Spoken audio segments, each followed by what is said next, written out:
Bruce Willis's most iconic work is The Fifth Element. But behind the flying taxis and neon haircuts, there are many secrets about this movie that are still under wraps, with some being scary or outright disturbing. From the movie borrowing ideas from classic philosophy to the original choice for Ruby Rhod, what happened behind the scenes will absolutely blow your mind. Number 10.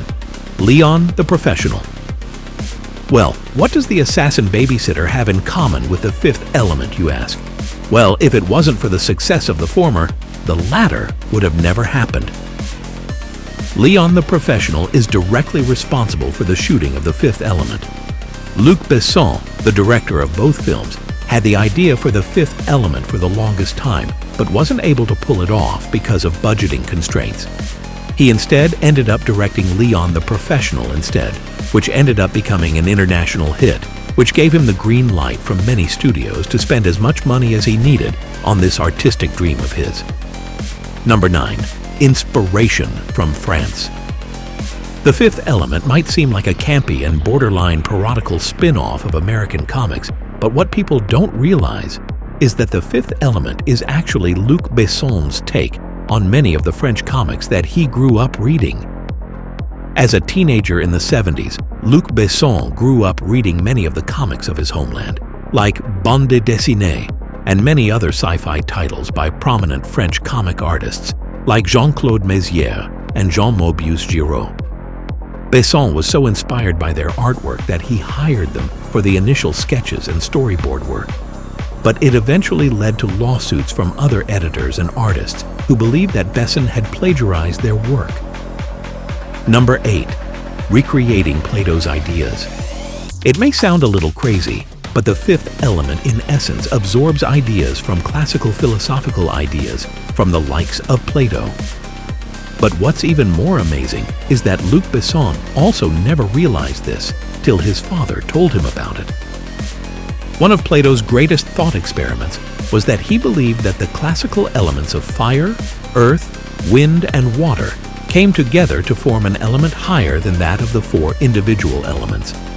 Similarly, in the movie The Fifth Element, Besson played around with the idea of the combination of the four elements giving rise to the purest of all the elements, life, and using it to oppose whatever evil arises.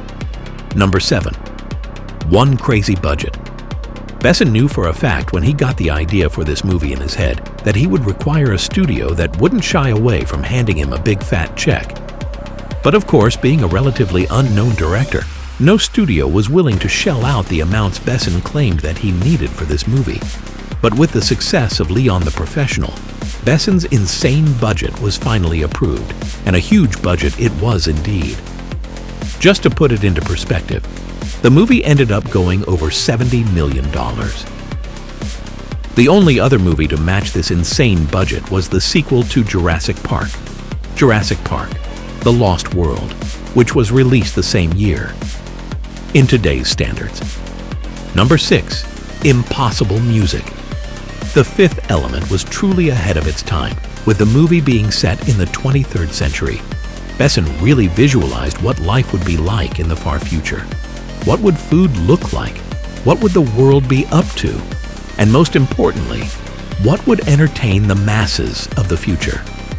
Besson wanted to match the score of the movie to the futuristic theme that the movie had, and told the composer for the movie, Eric Serra, to get on track. Serra ended up composing a track that was near impossible to sing. Singer Inva Mula, who dubbed the voice for Diva, the operatic singer in the show, found it impossible to change notes as fast as Serra had composed it to be.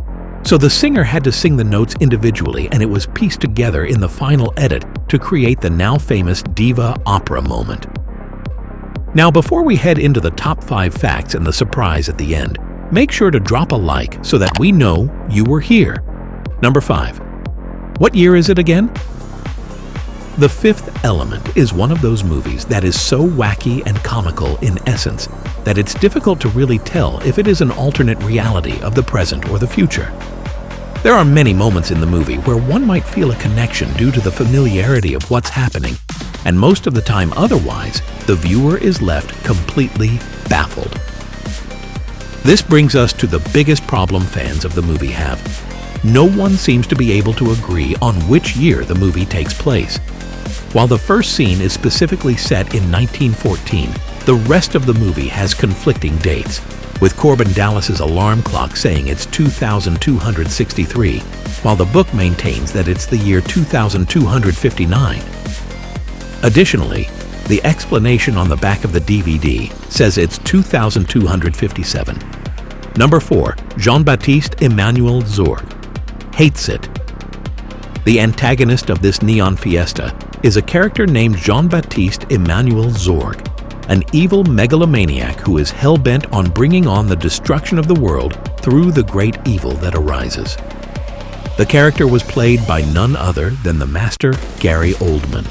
But what most people don't realize is that Gary Oldman hates the movie. In a 2014 interview with the company Playboy, Gary Oldman revealed that out of all the roles that he has played, the role he played in this one was his least favorite. He says he can't bear the movie and its oversaturated campiness. Seems like Zorg's hatred has gotten into Oldman. Number 3. Designer clothes for everyone. Now, if you didn't know, perhaps one of the biggest crowning achievements of the movie was its fashion designing and direction. Although it was the 90s and fashion was booming, moviegoers were not ready for what they were about to see. But this begs the question, who was responsible for these ludicrous outfits?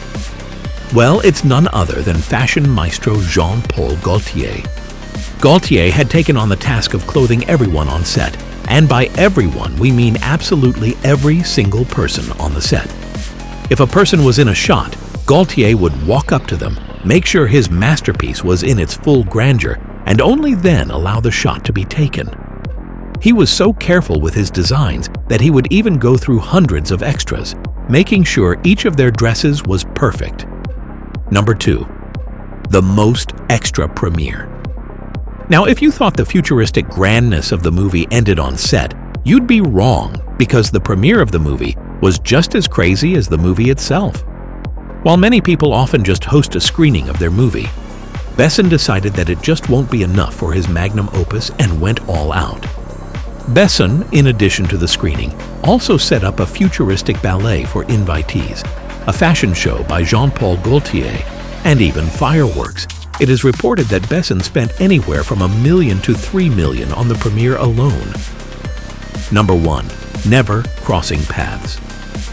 This may come as a little surprise to you, but the protagonist of the movie, Korben Dallas, and the antagonist of the movie, Jean-Baptiste Emmanuel Zorg, never actually even met once on set. You heard that right. It is reported that Bruce Willis, who played the protagonist, never actually met Gary Oldman on set, as all of his scenes were shot before Oldman's even began. Now, is that crazy or what? Now it's time for our bonus fact, and it is one that is truly surprising. One of the most memorable characters of the movie is Ruby Rhod, the intergalactic talk show host played by the energetic Chris Tucker. But the choice for this role wasn't always Tucker. The role was actually written for the superstar Prince, but he did not express interest in the role and wasn't flattered by the choice of attire picked for Ruby Rhod. From the movie's insane fashion wardrobe to the completely impossible music, this movie was not just a movie, it was an absolute experience for both the cast and crew. Which fact shocked you the most? Let us know down in the comments section. Also, make sure to like, subscribe, and ring the notification bell so that you never miss a new video.